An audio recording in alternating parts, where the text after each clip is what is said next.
Halo teman-teman, kali ini kita akan belajar tentang media sosial dan jejaring sosial. Sebelum pembahasan, yuk kenalan dulu dengan anggota kelompok kami. Kelompok kami terdiri dari 5 orang, yaitu Arif, Eni, Fani, Maria, dan Zanuar. Mari kita lanjut ke pembahasan. Sebelum membahas sosial media, perlu kita ketahui tentang jejaring sosial. Apa itu jejaring sosial? Jejaring sosial adalah penggunaan situs media sosial berbasis internet untuk tetap terhubung dengan teman, keluarga, kolega, pelanggan, atau klien. Banyak contoh jejaring sosial seperti Facebook, Instagram, dan Twitter. Setelah mengetahui jejaring sosial, mari kita masuk ke pembahasan media sosial. Apa sih media sosial itu? Mari kita bahas. Media sosial adalah sebuah media daring dengan para penggunanya bisa dengan mudah berpartisipasi, berbagi, dan menciptakan isi blog, jejaring sosial, wiki, forum, dan dunia virtual. Terdapat banyak pembagian detail aplikasi media sosial. Lalu, apa aja sih pembagian detailnya? Menarik bukan? Mari kita bahas satu persatu. Yang pertama, media sharing network. Jenis media sosial ini digunakan untuk mencari dan berbagi foto, video, live video, dan media online lainnya. Situs ini sangat berharga untuk kesadaran tentang merek produk, keterlibatan pemirsa, dan tujuan pemasaran lainnya. Berikut adalah beberapa contoh dari media sharing network, yaitu Instagram, Snapchat, dan YouTube. Yang kedua, social network. Digunakan pengguna untuk terhubung dengan orang secara online.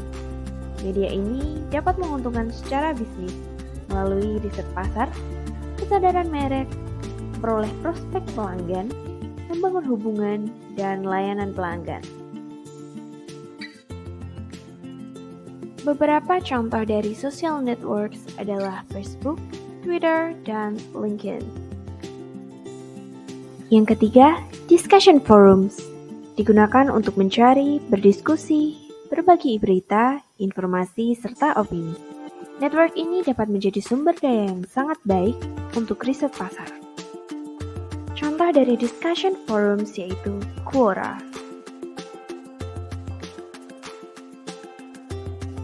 Yang keempat, bookmarking and content curation network. Digunakan untuk menemukan, menyimpan, berbagi, dan mendiskusikan konten dan media baru yang sedang tren. Contoh dari bookmarking and content curation networks adalah Pinterest dan Flipboard. Kelima, consumer review network. Digunakan untuk mencari, mengulas, dan berbagi informasi tentang merek, produk, layanan, restoran, serta tujuan wisata. Ulasan positif membawa bukti sosial pada klaim suatu usaha. Contoh consumer review network yaitu Yelp dan Zomato. Keenam, blogging and publishing networks. Digunakan untuk menerbitkan, menyebarkan, dan mengomentari konten secara online. Pemasaran konten bisa menjadi cara yang sangat efektif untuk terlibat dengan audiens, membangun merek, dan menghasilkan prospek dan penjualan. Contoh blogging and publishing networks yaitu WordPress dan Tumblr. Ketujuh, social shopping networks. Digunakan untuk melihat tren, mengikuti merek, berbagi penemuan hebat, dan melakukan pembelian.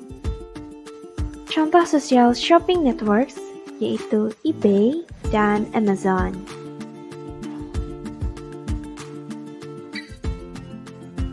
Kedelapan, sharing economy networks.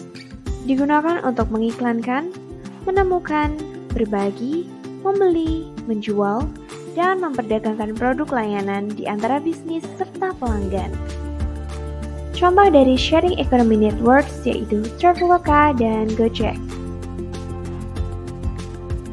Terakhir, anonymous social networks digunakan untuk mencurahkan isi hati atau bergosip dan memberikan kemungkinan bagi pengguna untuk memposting konten secara anonim. Contoh dari anonymous social networks yaitu Whisper dan Ask.fm.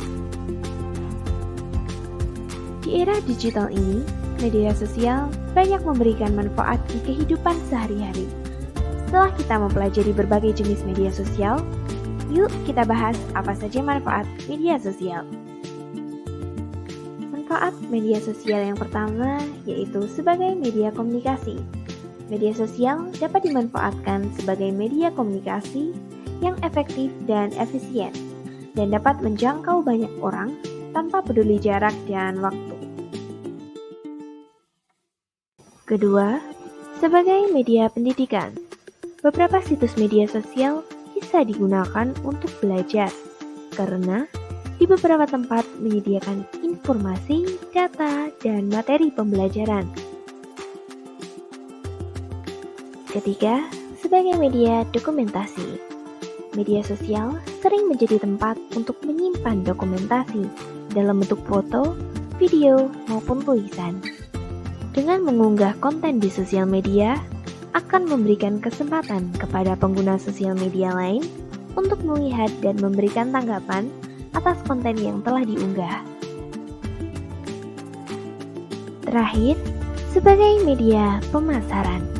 Saat ini, kita sering melihat brand melakukan promosi hingga penjualan lewat sosial media. Tak hanya itu, media sosial juga menjadi penghubung antara penjual dan konsumennya. Ternyata, banyak sekali yang manfaat media sosial bagi kita. Media sosial dapat kita gunakan dalam berbagai hal. Namun, perlu diingat, dalam media sosial, kita harus bijak dalam menggunakannya. Sekian pembahasan tentang media sosial dan jejaring sosial dari kami. Jangan lupa like dan komen ya. Terima kasih sudah menonton.